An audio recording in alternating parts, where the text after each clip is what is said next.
কিয়ামতের পূর্বে সূর্য যখন পশ্চিম দিকে উঠে যাবে তখন মাটির তল থেকে মাটি ফেটে একটি প্রাণী বের হবে। এই প্রাণীটি মানুষের সাথে কথা বলতে পারবে।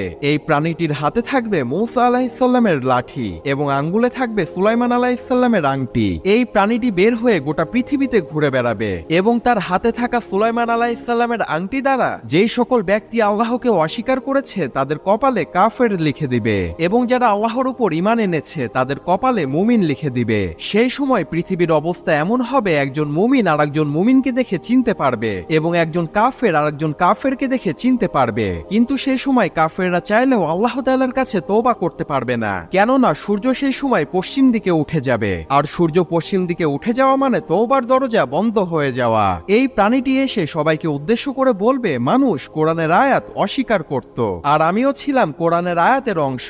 আজ আমি বের হয়ে এসেছি আর এই প্রাণীটির নাম হবে দাব্বাতুল আর।